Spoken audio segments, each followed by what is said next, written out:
a MAC tournament title as the Golden Flashes look for 2 in a row in MAC play. Ohio, meanwhile, winners of 5 in a row, still undefeated in MAC play so far. Beautiful ball movement, and it leads to an Ellie Garnett 3 to start it off. Off the tip there, they're going to stretch the floor. It's going to be really important for Race Miller to be able to get out there and contest some of those looks. Maya Babbitt connects. That's a great sign, showing you why. Lots of threes dialed up by OU. Second quarter. Benches have been able to provide. Ohio's bench, one of the best in the league, but Kent State's bench was fantastic as well, as a strong take to the rim by Bella Rinaldo for 2. One of only 3 teams remaining undefeated in the MAC. Baxter wide open. Coach Starkey wanted a foul, and Baxter capitalizes from deep. Late for the Flashes, gives the Ohio Bobcats a clean look from 3. Deanna Gray with a triple try. That's good. Yeah, she's been locked in. You can just kind of see it, and shot that ball with confidence. And she becomes a different player when she has that look in her eye, and she certainly has it. Pick and pop, dialing it up. Holmes not afraid to play north and south, which creates opportunities for Kent State. Chaotic play ends up in a layup for the Bobcats. That's Bauer underneath. Well, this is really good activity. It's that switching man-to-man. Great backdoor cut there. That's what we're talking about, movement without the basketball. And, you know, Kent State has had their share of injuries and just a lot to manage with different bodies in, as you see another long ball get knocked down there. That Deanna Gray kind of understands that she's going to need to play a lot of minutes. Trying to clear things up, it resulted in a wide open Williams 3. Kent State's hung tough with most opponents in the MAC, but they've only been able to close out one, and now this Bobcat offense is cooking. And they're going to stay in this zone. We've seen them go to this 2-3 zone, both in the half court, obviously always running that as your baseline inbound. And McWarder for the easy layup. A lot of these Ohio shots have been awfully wide open. Kent State, meanwhile, struggling as Campanelli aggressive to the rim, but denied. And Babbitt frees herself up from 3, and Kent State needed that one. Well, she's relentless. We've talked a little bit about the shooting woes, but of those hustle plays and getting themselves in a position where they're collecting the ball off the glass and then drawing contact by staying aggressive at the offensive end. Kent State at times has struggled here in the first quarter.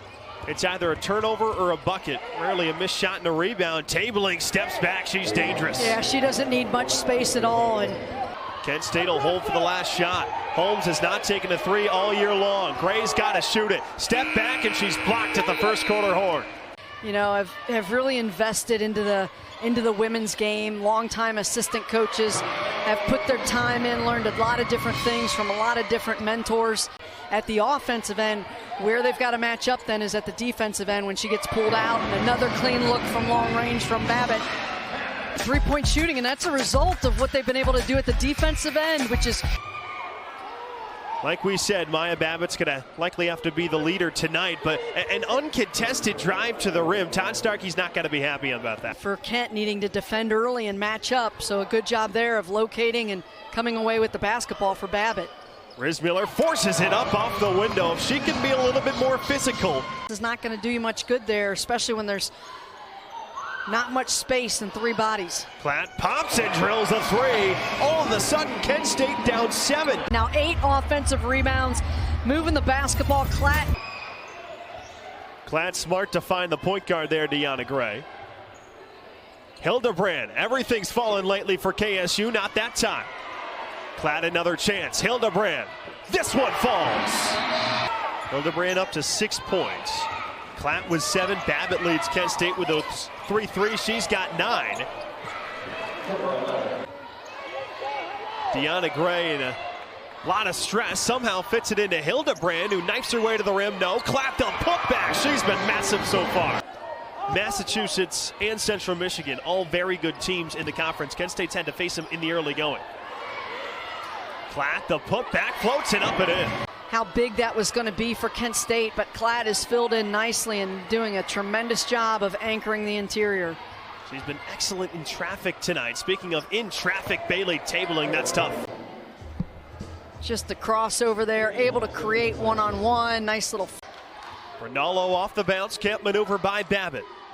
Garnett was hot early. She had 2 of those 3s right off the jump. This time she takes it to the cup, got right by Riz Miller.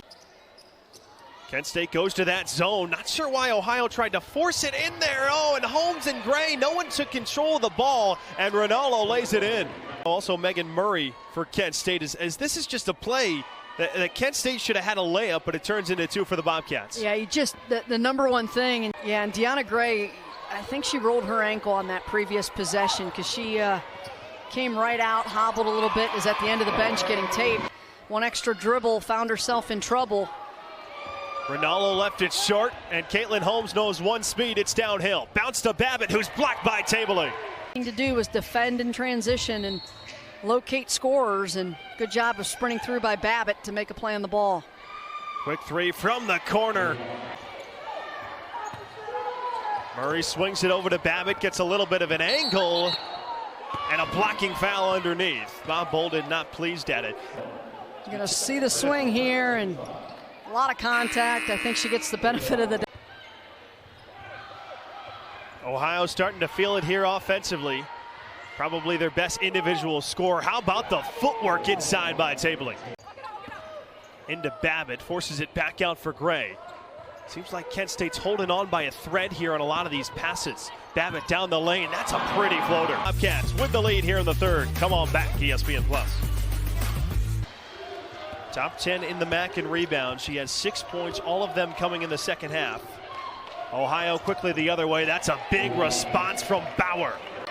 Deter them at all. They're going to continue to shoot and continue to look for open looks from long range. Holmes to the cup with a chance for 3. She's never shy. She's had 1 in 4 straight now. Well, you see the little hitch move. Got the defense to get on her hot. Holmes goes airborne. Obviously, both coaches really going to fight for their players in terms of being in position to make plays, and showed some really tremendous attributes to her game. Murray running the floor. She's got her first bucket and puts Kent State in front. Height advantage, but Murray stayed active and didn't allow a passing lane. Murray will try a 3 and banks it through. Pass 3, good ball movement, feet set, knocks it down. Kent State has started to swing the momentum back in their favor here, under a minute to go in the third. Well, we talk a lot about depth and players staying ready, and Murray. What a response, a chance for 4 to tie it by Rinaldo. She's fired up, but just too much on the closeout here. Steps into the feet, got to give a landing zone. Yeah, absolutely. Really came in and applied some aggression and productivity. How about that? Pass up the lane. They've been getting those offensive rebounds, which has allowed them to hold this lead. Campanelli tries a 3. Massive from the freshman. Campanelli just feet set, catch and release. Campanelli's addition saying she can shoot it and she's very good in transition. She shoots it right there and Klatt downhill. What a magnificent tonight. Kent State's outscored Ohio in this quarter by 4 so far. Keeping the Bobcats and their 3-point loaded offense quiet, possibly until now. It's Baxter. They've got numbers. Gray identifies that in Tabling with her second block of the game. It's the flashes by 3. Bailey Tabling says, get that stuff out of here. Monica Williams, good strip from Gray. Kent State recovered, but Tabling dices the defense for 2 more. Babbitt pops free. Can't hit it. Klatt, though. Johnny on the spot. Offensive rebound. Kent State has been scoreless for about 4.5 minutes until that basket. Now, Emery Klatt, time and time again. Williams into Klatt, sent it back. Oh my goodness. She has been the player of the night. She is outstanding. Tabling leading scorer only has 9 tonight. Scully with 1 3 this year against Rismiller. She missed it, loose, and that's off the foot of Scully. I mean, obviously both coaches have been wanting that physical called. How about a clean look here for Babbitt? My goodness, what a big time shot for number 23. Match we have here, just a nice step in. Look at that rotation. 18 for the game and a big one there. No hesitation, but an and 1 for Monica Williams. That's how quickly they can go. Turns, shoulder square, knocks it down, and then right back, foot on the gas.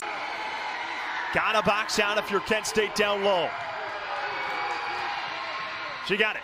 Back to a 1-possession game with under a minute to go. Flashes trying to give the Bobcats their first MAC loss. Into McWhorter. Jackie, you said quick two. That's exactly what the Bobcats get. Timeout flashes their final. Used 2 timeouts and Babbitt with a long three, but this is the one-on-one matchup that they got. 11 points, career high against a D1 team. Last time out, and she's calm, cool, and collected on the first. Rebound this or secure and use their timeout to advance. Money for Juzo with 13.8 remaining. Net, Williams, Bauer, and Baxter with her. Into Garnett. 6 to go. Williams dribbling it off her foot. Babbitt chucks it deep. Dangerous pass, but it's caught by Juzo. Juzo with one. That's your ball game.